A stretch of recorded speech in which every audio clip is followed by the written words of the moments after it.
No Mundo Maior, capítulo 11, Sexo, parte A.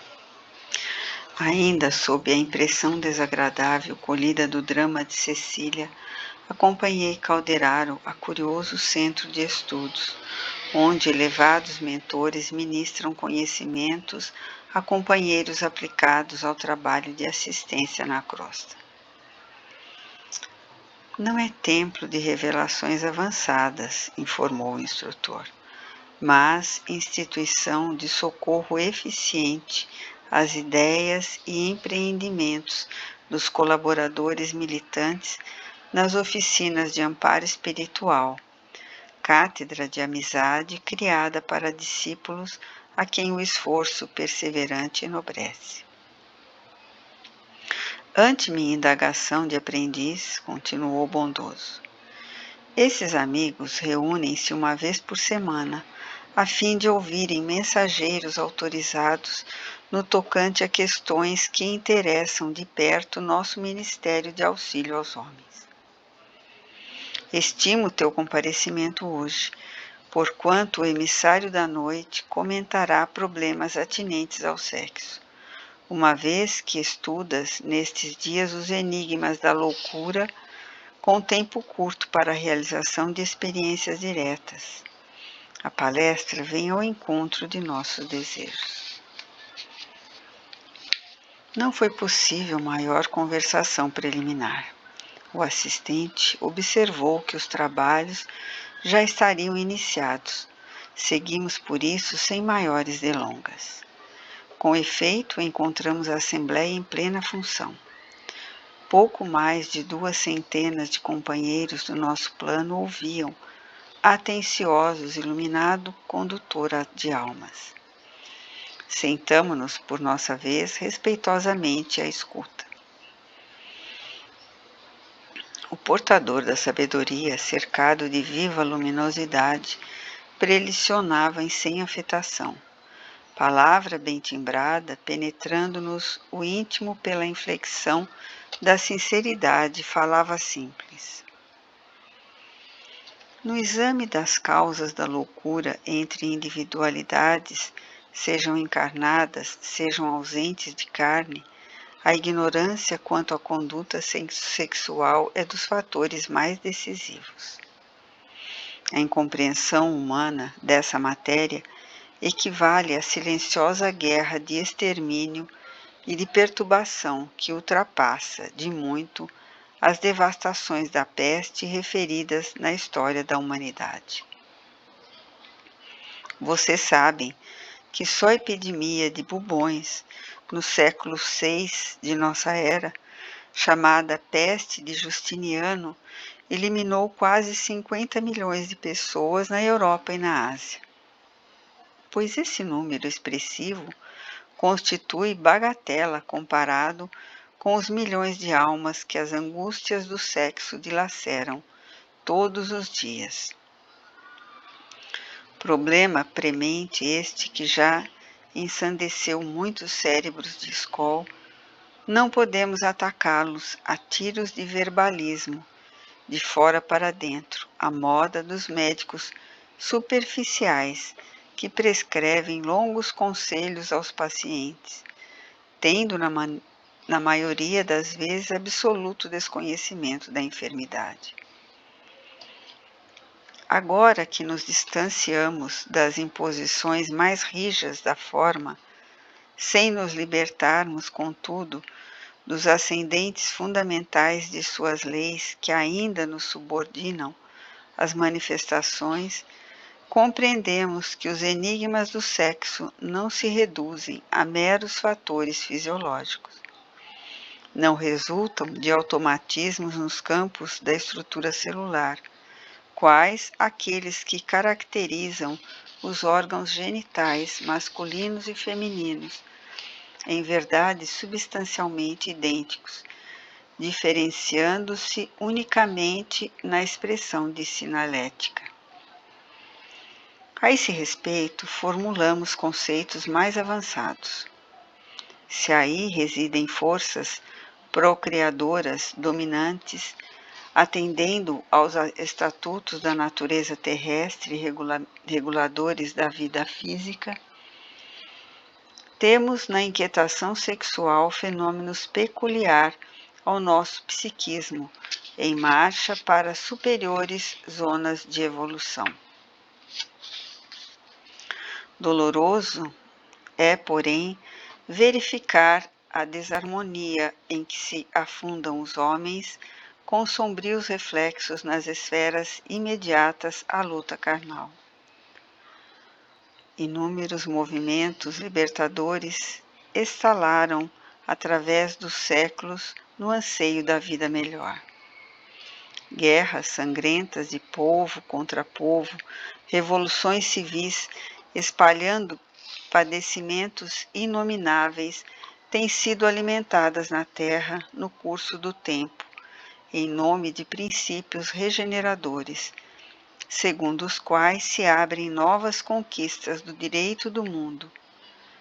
No entanto, o cativeiro da ignorância no campo sexual continua escravizando milhões de criaturas.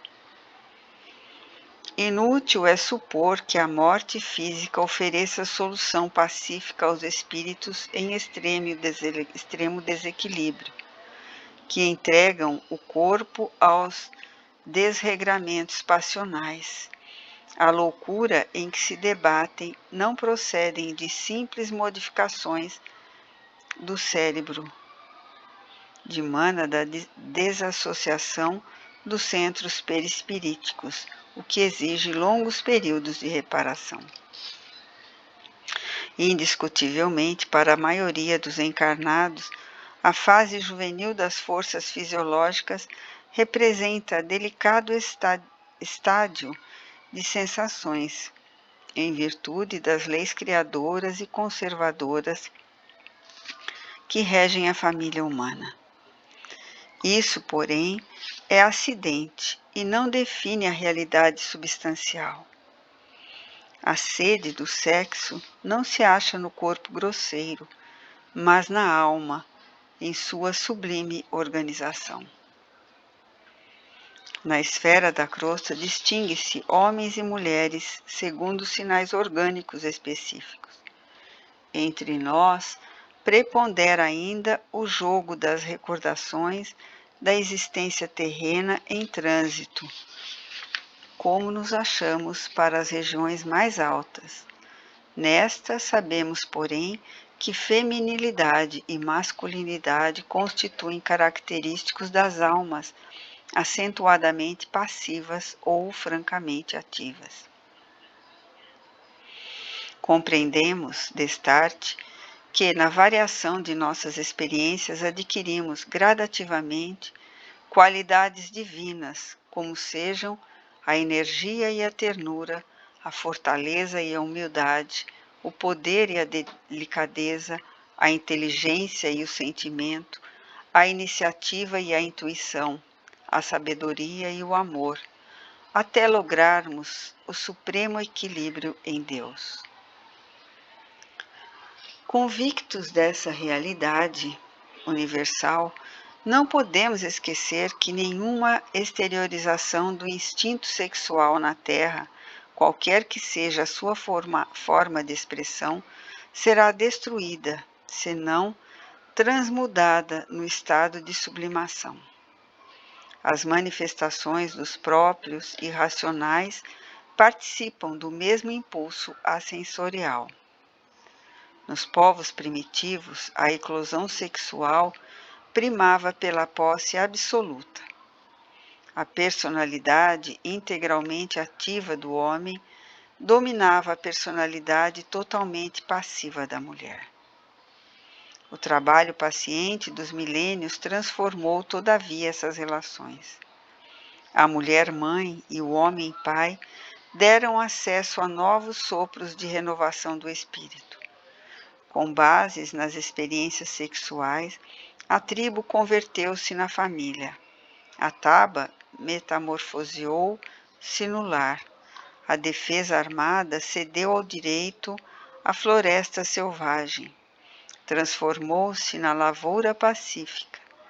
a heterogeneidade dos impulsos nas imensas extensões de território abriu campo à comunhão dos ideais na pátria progressista.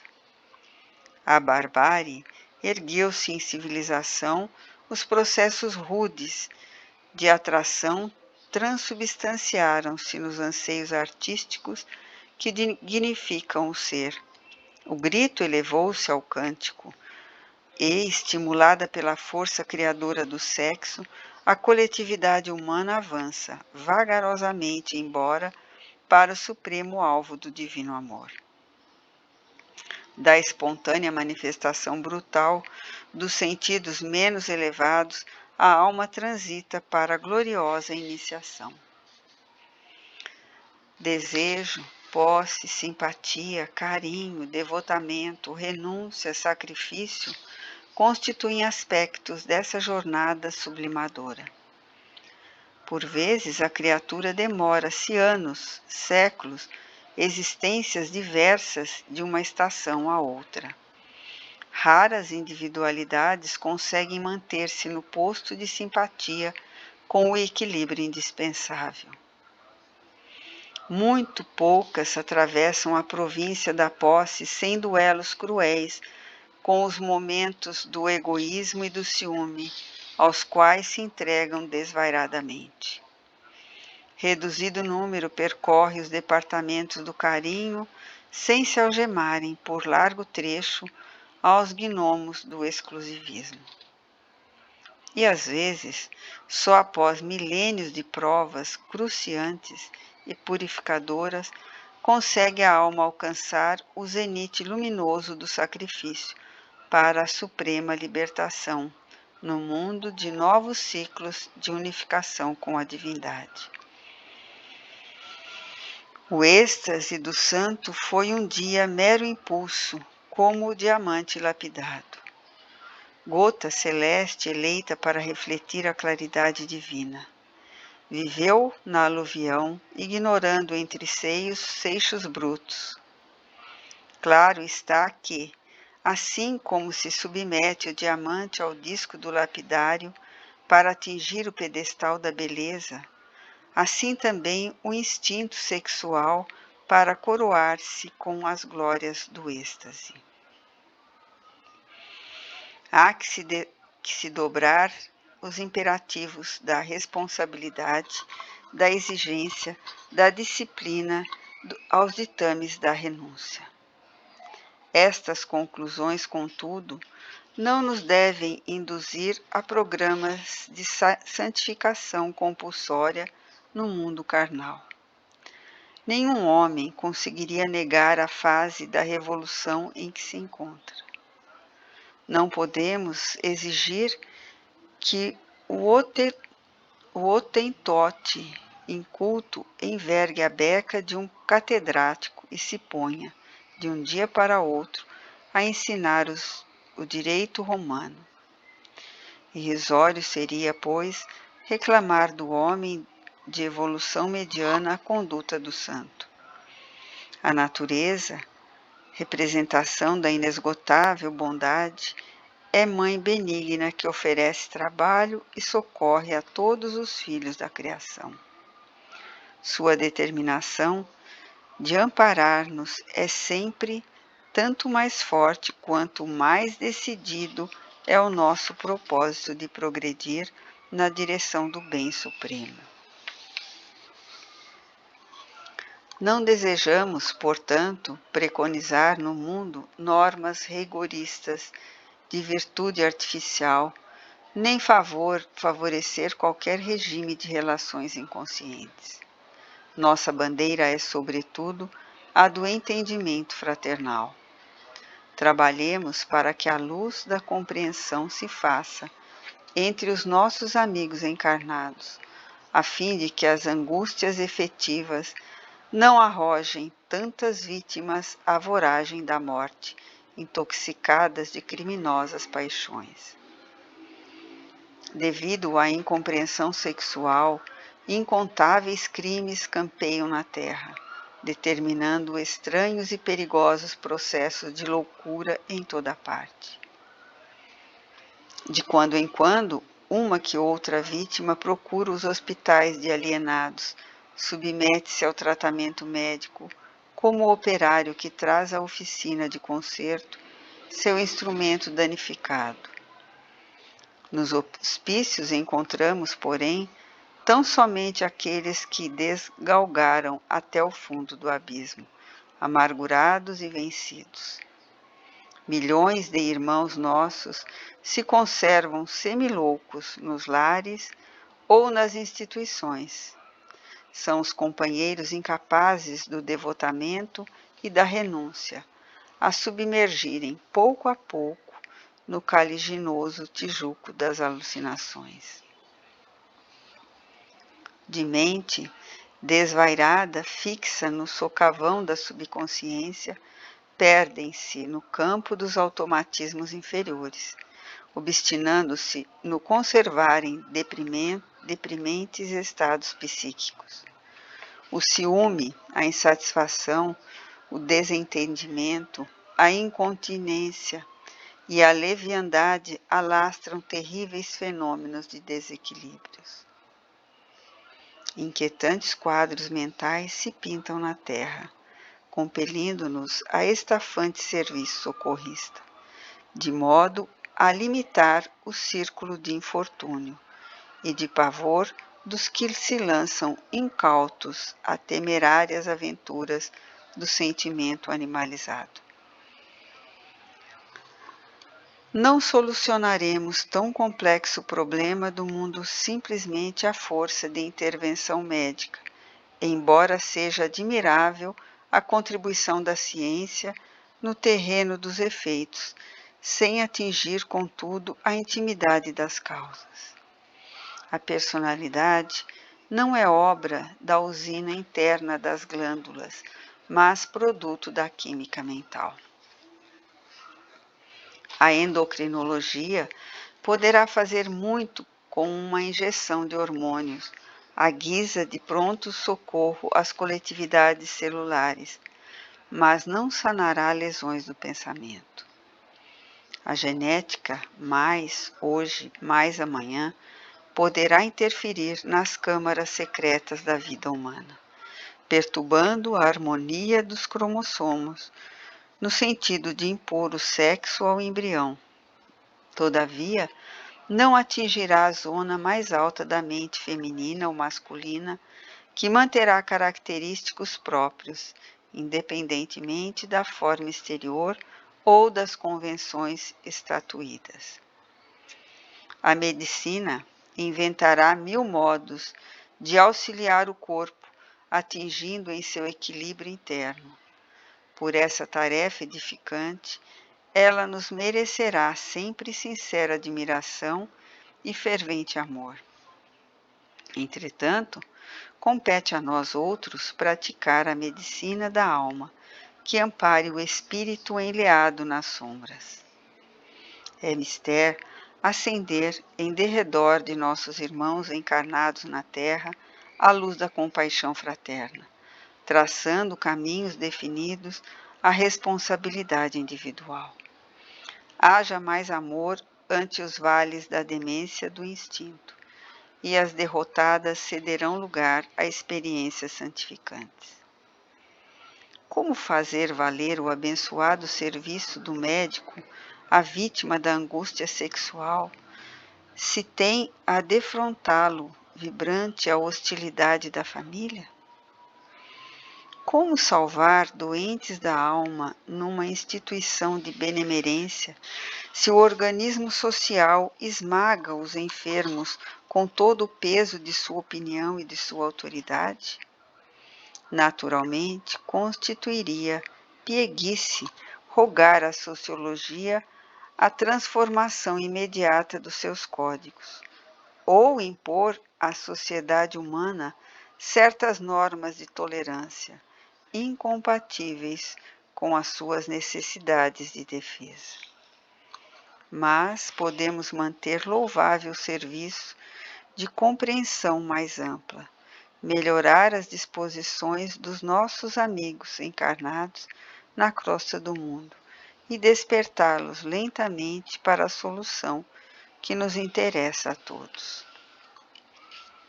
O amor espiritualizado, filho da renúncia cristã, é a chave capaz de abrir as portas do abismo para onde rolaram e rolam milhares de criaturas todos os dias. Distribuamos a bênção do entendimento entre os homens. Estendamos mão forte a todos os espíritos que se encontram prisioneiros dos distúrbios das sensações, fazendo-os sentir que as oficinas do trabalho renovador permanecem abertas a todos os filhos de Deus, aperfeiçoando-lhe os sentimentos, sublimando-lhe os impulsos, dilatando-lhes a capacidade espiritual. Lembremos aos corações desalentados que tal é o sexo em face do amor, quais são os olhos para a visão e o cérebro para o pensamento. Não mais do que aparelhamento de exteriorização. Erro lamentável é supor que só a perfeita normalidade sexual, consoante as respeitáveis convenções humanas, possa servir de templo às manifestações afetivas. O campo do amor é infinito em sua essência e manifestação. Insta a fugir às aberrações e aos excessos. Contudo, é imperioso reconhecer que todos os seres nasceram no universo para amar e serem amados. Por vezes, vigoram para muitos deles temporariamente os imperativos da prova benéfica. Os deveres do estatuto expiatório, as exigências do serviço especializado, em que estudantes, devedores e missionários se obrigam a longas fases de fome e sede do coração. Isso, porém, não representa obstáculo ao amor. Jesus não partilhou o matrimônio normal na terra, e, no entanto, a família de seu coração cresce com os dias. Suas forças não geraram formas passageiras nos círculos carnais, e, contudo, suas energias fecundantes renovaram a civilização, transformando-lhe o curso, prosseguindo até hoje no aprimoramento do mundo. Simbologia sublime e transparente da conduta do Mestre, que, desse modo, se inclinou para os vencidos da convenção humana, solitários e humilhados, fazendo-os ver que é possível cooperar na extensão do infinito. Bem amando e abnegando-se com exclusão do egoísmo e do propósito inferior de serem amados segundo os caprichos próprios. A construção da felicidade real não depende do instinto satisfeito. A permuta de células sexuais entre os seres encarnados, garantindo a continuidade das formas físicas em processo evolucionário, é apenas um aspecto das multiformes permutas de amor. Importa reconhecer que o intercâmbio de forças simpáticas, de fluidos combinados, de vibrações sintonizadas entre almas que se amam, paira acima de qualquer exteriorização tangível de afeto, sustentando obras imperecíveis de vida e de luz nas ilimitadas esferas do universo. Desenvolvamos, pois, carinhosa assistência aos que desesperam no mundo, sentindo-se na transitória condição de deserdados.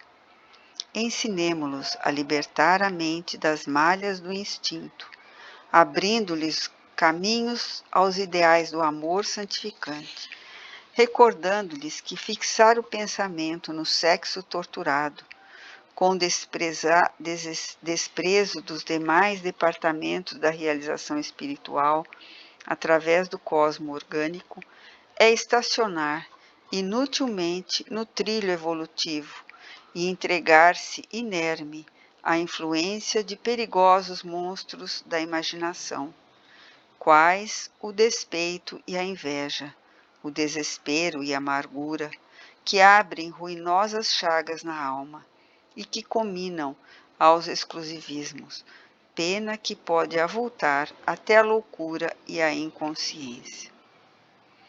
Convidemo-los a rasgar horizontes mais longes no coração.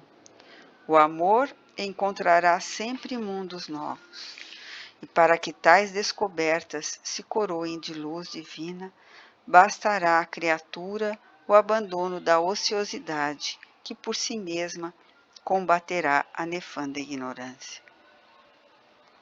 Dentro de cada um de nós, esplende, sem desmaio, a claridade libertadora no pensamento da renovação para o bem comum, que devemos cultivar e intensificar a cada dia da vida. O cativeiro nos tormentos do sexo não é problema que possa ser solucionado por literatos ou médicos a agir no campo exterior. É questão da alma, que demanda processo individual de cura, e sobre esta só o espírito resolverá no tribunal da própria consciência. É inegável que todo auxílio externo é valioso e respeitável, mas cumpre-nos reconhecer que os escravos das perturbações do campo sensorial só por si mesmos serão liberados. Isto é, pela dilatação do entendimento, pela compreensão dos sofrimentos alheios e das dificuldades próprias, pela aplicação, enfim, do amai-vos uns aos outros. Assim, na doutrinação, como no imo da alma, com as melhores energias do cérebro e com os melhores sentimentos do coração.